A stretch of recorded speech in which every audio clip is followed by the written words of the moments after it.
Welcome to the channel of... Ayan, hello guys! Welcome back to the channel. So, for this vlog, kasama natin si Nurse Ventura. Hello! Ano pa yan? Galing pa yan ng Ireland. I'm so glad to be here sa channel ni Nurse Julie. Thank you so much for having me here. Thank you. Thank you for participating. Charot. Nagtutour sila dito sa Finland. Tapos, pinag-try namin sila ng traditional Finnish sauna. So, ayun, sobrang naging very memorable yung pagpunta namin dito sa Helsinki. And first time namin matry yung mga bagay na pinatry sa amin ni Julie and Baron. We're very thankful. All of those things, and thank you for inviting me here sa channel mo. Nakalimutan pala natin introduce yourself. Oo nga pala.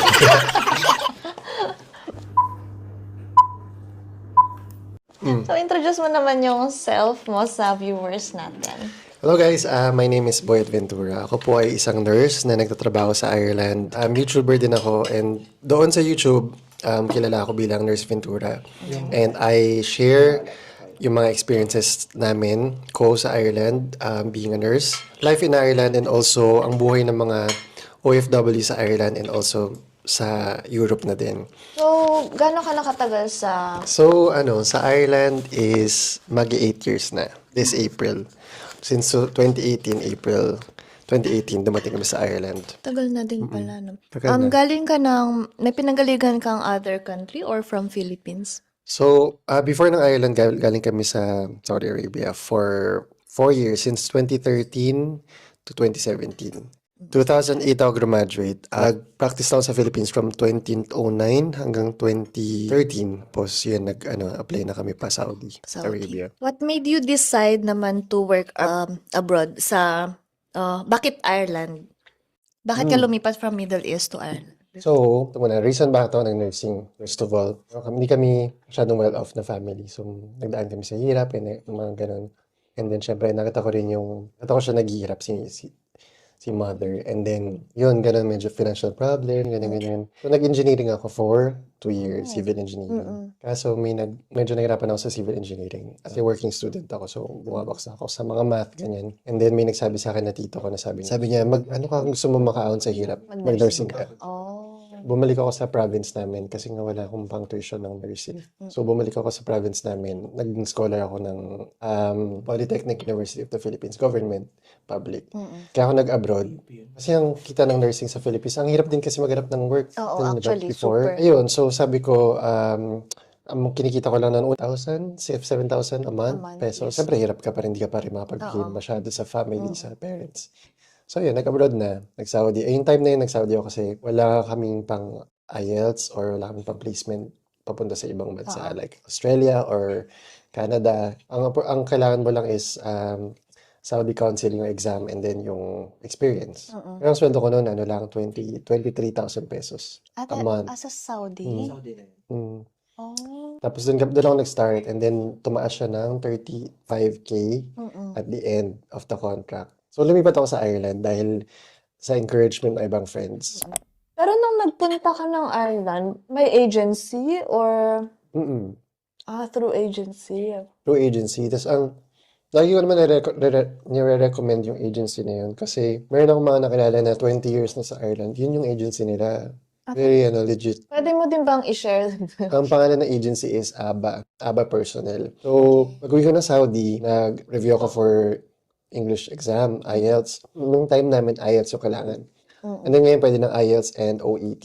Pero kung nag-review ako ng IELTS for 2 months, nag-review lang ako, nag-resign ako sa Saudi, wala nang ginagawa sa Philippines. And then, after kung makapasa ng IELTS, nag-start na ako mag-agency. I mean, maghanap ng agency na nagpapaalis papuntang UK. UK muna. Kasi hindi ko kilala si Ireland. So, yung UK, kasi yung nakuha kong score for UK, IELTS, hindi siya pasok for UK. So, walang choice. Wala naman akong wala akong money ulit na pang IELTS, pang take. So, nag-apply ako pa for Qatar and meron sinuggest na for Ireland. Lumabas yung opportunity for Ireland. Di ko alam kung paano. So, sa Ireland, pasok yung IELTS. So, in-applyan ko siya the same time, Qatar, sa Hamad Hospital. So, dumating sila parehas na off Tapos in-offer na ako parehas. Oh. Yun nga, sabi ko, saan ako pupunta? Middle East again or sa Ireland? Qatar. Sabi ko, in the long term, na-try ko na yung Middle East. Gusto ko na i-try yung sa Western. Grabe na, ang dami mo nung pinagdaanan. Dami mo pinagdaanan, no? Dami. We're gonna try the lentil soup. Nasa siya munggo. Munggo talaga. Munggo talaga siya. Lang na lang ng baboy. Diba? Oh, Masarap siya. tsaka malunggay. Sabi sa'yo eh. Thumbs up. Thumbs up. Pero wala. So, let's start with licorice. Ito muna. Di ba po? Chocolate covered. With Hindi. licorice. Ito. Yes. Masarap yung nasa loob, pero ba't parang hindi ko manguya yung ano? Nasa labas. Nasa labas. Parang siyang gummy bear na may chocolate sa loob. Ang hirap nguyain ng black. Ano naman tong fish? Salmiakki naman yan. Mas matapang siyang licorice. Yan naman ang candy ng Finland. Subo lahat? Hati na lang tayo. Hindi, subo niya na lahat yan. Mas maganda. Hindi naman not too bad. Not too bad. Not too bad. Yeah. Yeah? Parang may na-mindset lang kayo ni Baron. Hindi masyadong masama. Diba? Hindi siya masama. Pwede nyo namang idura kapag... Kasi ako din. Ako din, ayoko yan. Ayaw nyo pa. Last na to. Ito ano naman to? Ano din yan? Salmiakki din yan. Ikaw din. Subo mo. I really have to. Yan yung inyong finish immersion. Okay. So, Masarap yan. Salmiakki. Anong problema? Masarap yan. Hindi ko alam kung maniniwala ba ako eh. Masarap yan. Ano ba to? Parang, ba't yung alat? Parang, Malat. Parang kiamoy. parang Kiamoy na. oh, Kiamoy. Parang kiamoy. Ano din yan? Salmiakki din. Pero talagang salted siya. Talagang naano siya sa salt. Yung isa kasi, Okay. Yung tawa mo It's nakakaloko. not too bad as the first one. talaga? Akala ko yun ang pinaka Hindi, yung isa. Ako din. yung pure ang chocolates. Ito naman i-try nyo. Geisha? Masarap yan. 100%. Paborito ko yan. Ano ya? 100% yan. Trust natin ang ano. Maniwala tayo sa bunso. Ito is ng sister. Totoo yan. Totoo yan. Masarap. Hindi sa paisa, hindi ko pa Scammer yung kabila. Medyo tricky na yung ano niya. Hindi masarap. busin ito. Parang candle. Parang nag-aalangan na siyang Ay, sarap yan Diba? Oh, sarap. Sabi ko sa iyo. Ito 5 out of 5. So, do you still remember yung first day mo sa Ireland? Sa Ireland. Sobrang sarap huminga. Like, Talaga? very fresh yung Fresh. air. Very fresh yung air. Nice yung breeze. Na-meet niya ba yung expectations mo? Or nagkaroon ka ba ng expectations before? Sa Ireland, actually wala akong expectation. Oh, talaga? So dahil wala akong expectation, walang masyadong nadismaya. Walang disappointment. Walang disappointment. I think yun yung ano, di ba? Yun yung, Oo. di ba? Huwag ka masyadong mag-expect para hindi ka masyadong ma-disappoint. Totoo yun. What were the biggest challenges you faced when you moved to Ireland? Thank you for that wonderful question. Biggest challenges, I think parang pare-parehas naman pag nag-move ka sa isang lugar. Andiyan na yung weather. Kasi di ba yung weather sa island, malamig. It's cold most of the time. Tapos laging maulan. Tapos yung sa ano rin, sa people, sa language. Kasi although nagsispeak tayo ng English sa Philippines, pagdating mo naman doon, iba talaga yung lumalabas sa Yung way bibig na- nila. Oo. It took time para maging used ka sa accent nila, the way they speak, tapos sa mga slangs nila, diba? Yun yung parang major, weather and then language, pakikisama sa mga tao, sa mga locals. Nagkaroon na ba ever ng moment na gusto mong lumipat ulit na ibang bansa or bumalik sa Philippines? Moments. Oo, daming Talaga? moments. Pero hindi bumalik sa Philippines, ha? Ay, hindi sa Pinas. Hindi. Talaga. Going back to the Philippines was not in the cards at any point in time. O wala talaga. Pero yung parang nahirapan ka, na parang may mga moments na parang struggle ka sa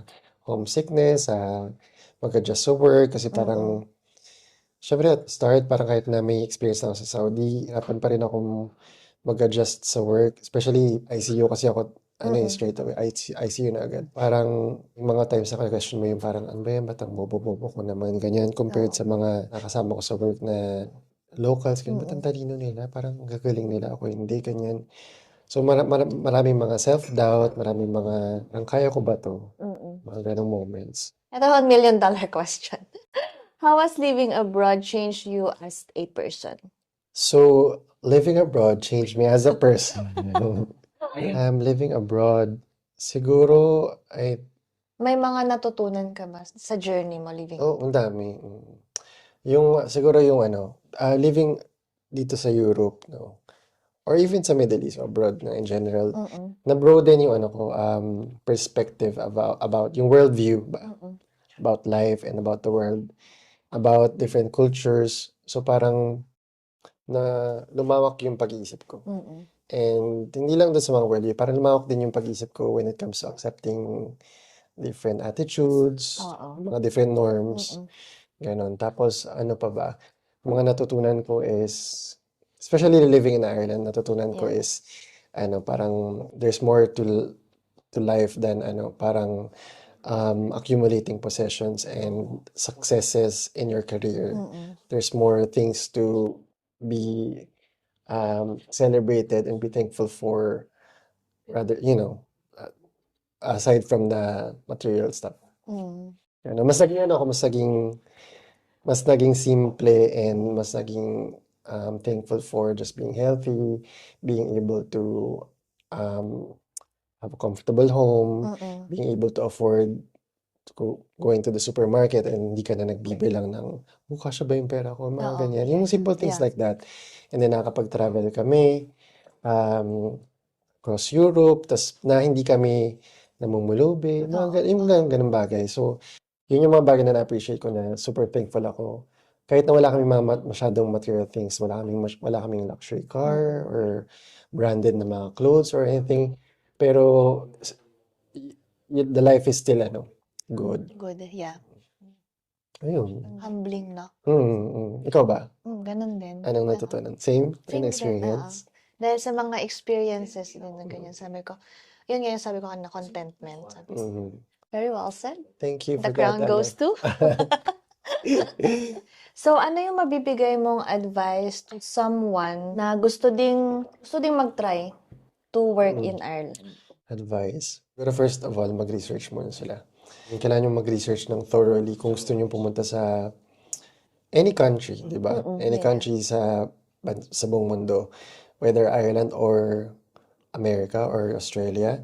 And na-research na. Kasi parang nung nag-apply ako for Ireland, hindi ako well-researched, hindi ako well-informed about maraming bagay.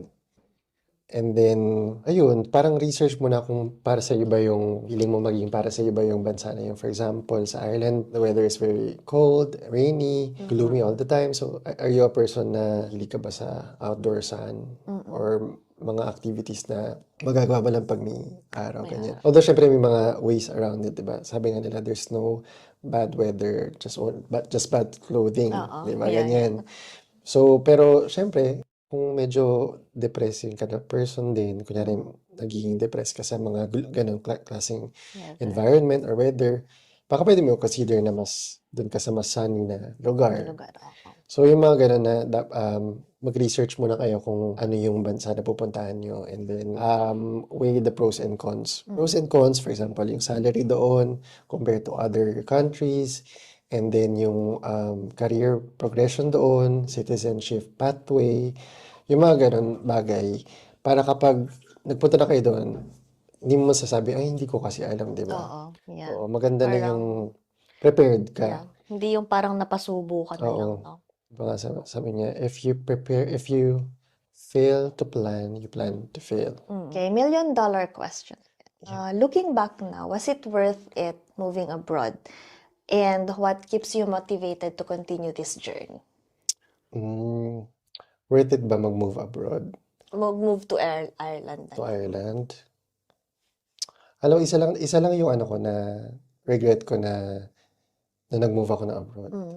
It's the time I lost to spend with my family, with my parents. So, yun lang. Aside from that, wala akong ibang nakikitang reason para mag-stay sa Philippines.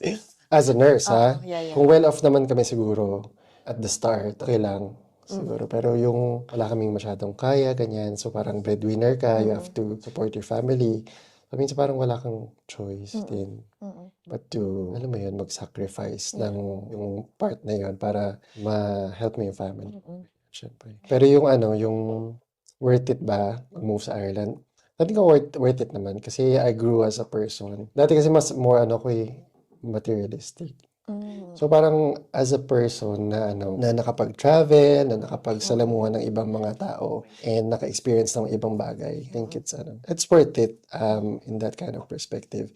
So ayun, so yun po ma'am sir. Thank Ma'am you. sir. Sold na po. Yun po ma'am sir, ang ano, kung gusto niyo po pumunta ng Ireland, na may binibenta po ako na. Pwede niyo po For bilhin. sharing your experiences, life experiences, yung mga words of wisdom mo to our viewers. And sharing na din, paano makapunta ng Ireland. So, Ireland. ABBA, So let's summarize the things.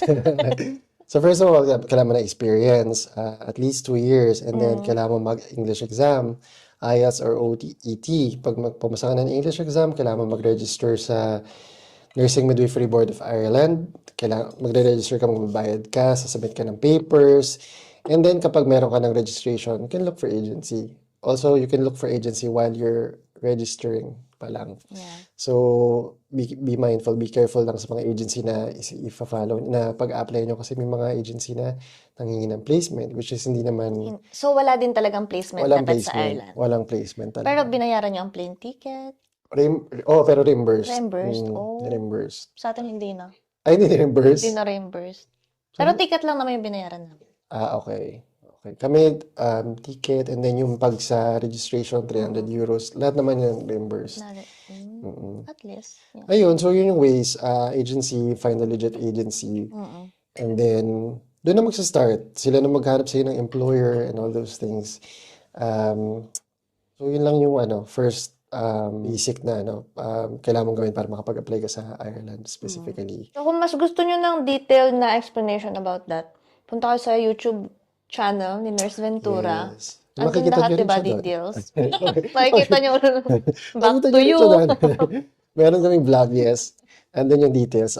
Follow nyo lang ako sa YouTube channel ko, Nurse Ventura. YouTube channel. So, Nurse Ventura. Nandun yung mga helpful tips para makapunta, makapag-settle sa Ireland. Kaya Last na question ko na. Kamusta ang employment situation for nurses or in general employment situation in Ireland? nagbo-boom. As in, Talaga? boom. Nagulat niya ako nung sabi mo sa Finland na medyo Medyo may mga walang trabaho. Sa Ireland, boom na boom. Ayan na guys, ito na yung chance nyo kasi madami mga nagtatanong kung kamusta daw ang employment situation sa Finland and lagi kong sinasabi na be mindful kasi medyo ganun nga. Ito na yung chance, Ireland. Ireland So, talaga. Coming from Nurse Ventura. So, check nyo yung kanyang YouTube channel. Madami daw Dami. Accountant, piggery worker, Oo, butcher. talaga? Ang dami. As in, ngayon nagbo-boom, di ba natin nursing lang, Oo, nursing healthcare. lang. Ngayon, engineer. Basta, skilled workers, healthcare assistants, welders. Ang dami. Sobra. Yung Ayun. ABBA na agency from Philippines din. Philippines. Pero may partner sila na bawat agency kasi di ba may partner sila Oo, na sa dun sa binsang country. bansa. So may kapartner sila. Ang partner nung ABBA is Kate Cowhig Recruitment. So silang sorry, dalawa. ano yun? Kate Cowhig. Pangalan siya, Kate Kate Cowhig. Parang KCR, yun yung tie-up nila. So yun yung agency namin. Good to know. Oo. Yan. Pero before we end this conversation, I wanna thank next one mag-thank you din for letting us parang for saying yes na sa Instagram from Instagram DM na 2 weeks niya bago in-answer or Kasi something. hindi talaga ako active na sa Instagram that Sabi ko time. sa kanya, may message ko siya, tapos parang sabi ko, paano siya reply? Tapos alam mo, nung napansin ko, nag-open ako ng Instagram, napapanood ka na namin. Before pa ako makita yung message mo. Kaya nang pag-open ko ng Instagram, Nurse Ventura, sabi ko, hala, tingnan mo, may message ang Nurse Ventura, sabi ko.